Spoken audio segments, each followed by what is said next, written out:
everybody. So this is going to be an overview of the case study methodology. So this methodology is generally defined as an in-depth picture of a bounded unit or just one aspect of that unit. And a unit can be anywhere from a single person to an entire group, institution, organization, etc. And this in-depth picture involves rich data collection, and there's a lot of different options you can use to collect data. Some of the more common ones are interviews, observations, questionnaires, and you also want to couple that data with different viewpoints from your participants.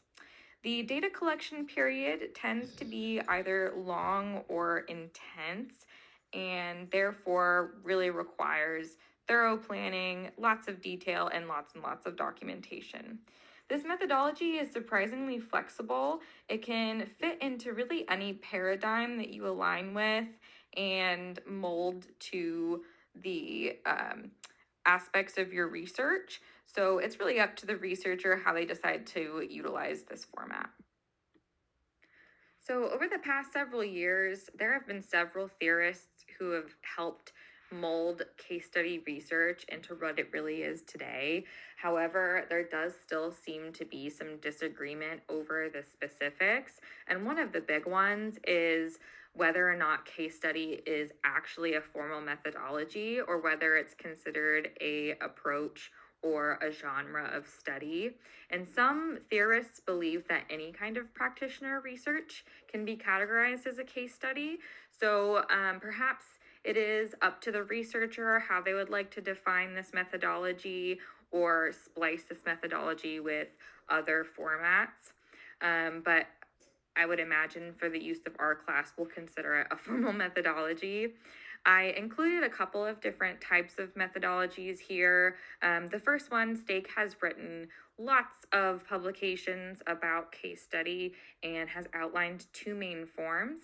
The intrinsic case study focuses on the case as a whole, whereas the instrumental just looks at one aspect of a case.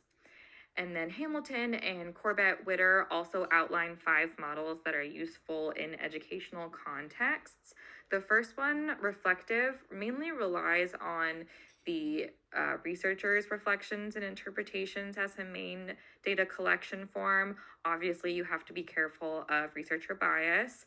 The longitudinal case study is obviously over a long period of time, but this requires a lot of flexibility to sort of inevitable changes with this long period.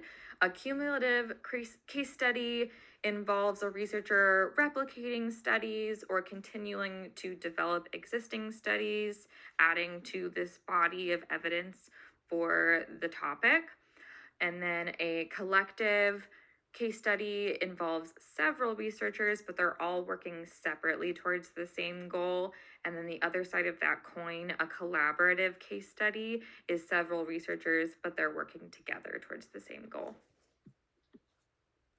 The purposes and values of case study at its core really just goes back to how detailed and in-depth this type of research can be, and it adds significance and value to the area of study.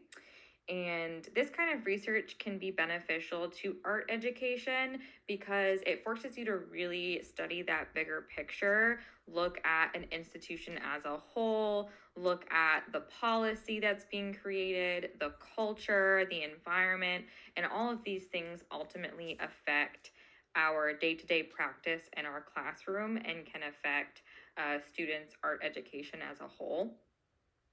And then I wanted to outline a couple of the major criticisms of case study methodology.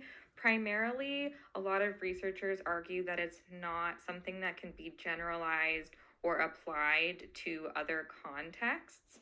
The main argument is that a reader might, be in a similar context and therefore could benefit from the research. So for example, if this study is about art education and an art educator reads the study, they might be able to adapt their practice. However, it does still remain pretty specific. So Tolsven Hall suggests using multiple cases in your presented research, and that really increases the generalization of the topic. And then finally, another criticism of case study is the researcher bias that can be present. And this is because there seems to be an emphasis on qualitative data in case study research. And the best way to acknowledge this bias is with that positionality statement that we've discussed in this class. So this next section is pretty long, and primarily that's because case studies themselves can be very long and involve a buttload of data. So the collection and analysis portions are extremely important. So I want to start with an overview, and the first thing a researcher needs to do is go through the history and context of the case. And as we discussed earlier, use multiple forms of data collection, at least two, coupled with at least two or more perspectives from your participants, for example, and generally can include a mixture of qualitative and quantitative methods. In data collection, it's also important to, of course, consider the age group or dynamics of the participants that you're studying, pick something that's going to be appropriate for them, and make sure they feel comfortable.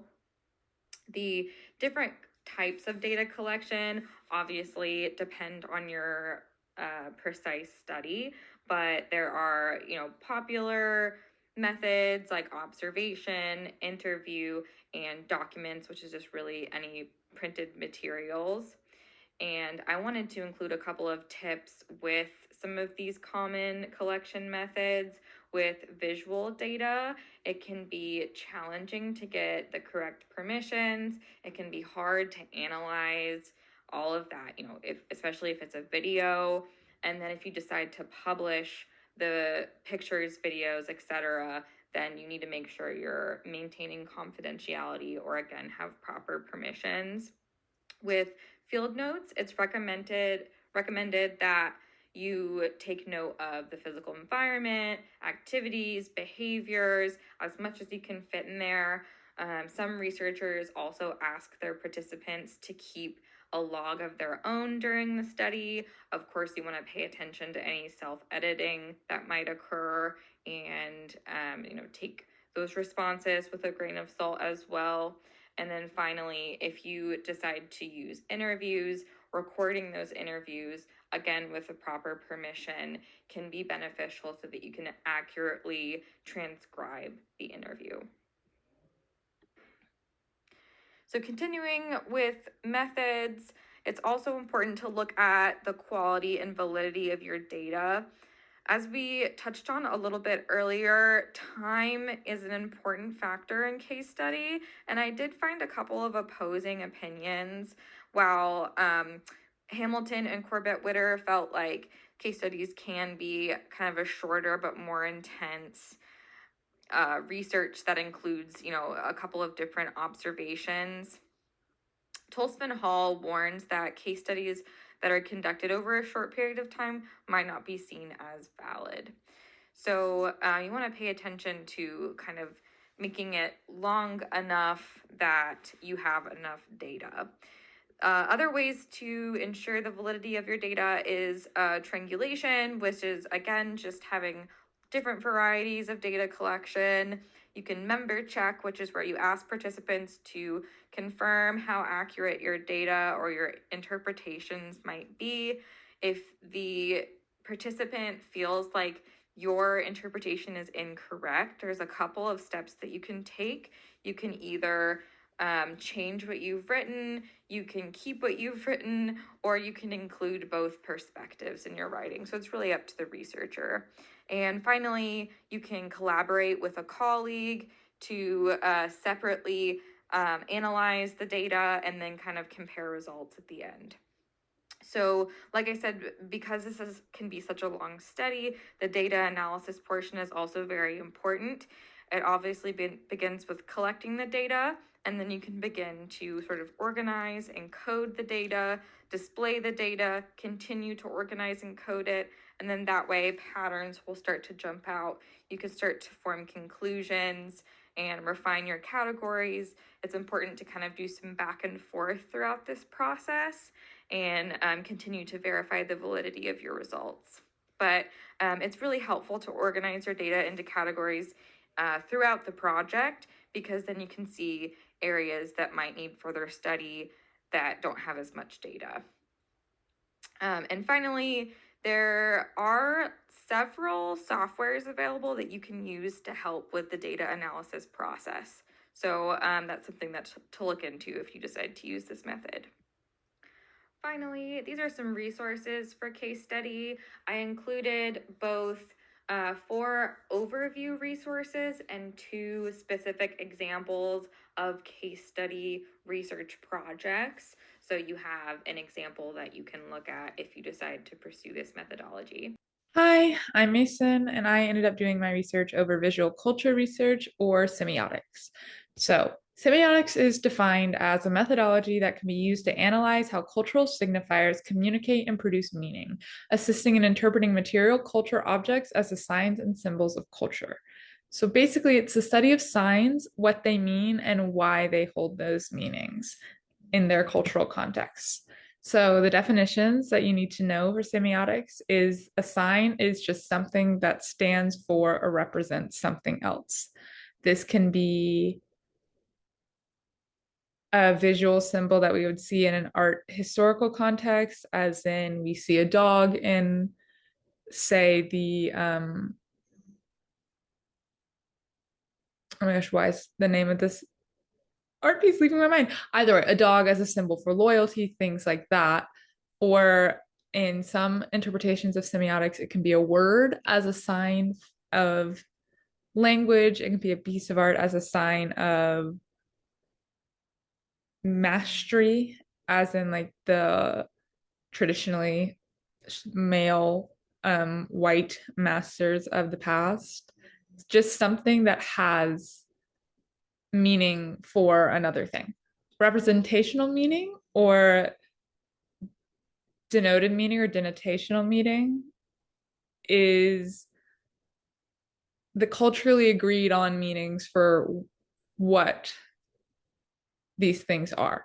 So in the US, we have culturally agreed that the word for ring means a piece of jewelry that you wear on something, a circular piece of jewelry to be worn on the finger, on a toe, whatever. Connotative meaning is the symbolic meaning. It relies upon codes, metaphors, and other things, built-in layers that are also culturally signified, but they're not as directly relational.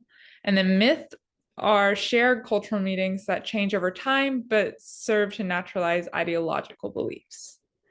So the relationship between the sign, the denoted object, and the connotation of said object is what is said to create meaning in semiotics. So for data collection, for semiotic data collection, you're collecting signs, whether they're images, objects, physical text, writing, or social behaviors from a specific context and identifying patterns and themes within their meaning. This data can be collected in a variety of ways, such as observation, content analysis, which we see most often in art historical research, or even marketing when you look at advertising and things like that, or qualitative interviews within a specific group or culture that question how certain signs are interpreted within that context. So some questions that can be asked alongside semiotics is, what meanings and values are communicated through our visual environments? That's explored in a study in our textbook done by Christine Woyard. It's cited in my references. What role does culture play in the way that signs are understood?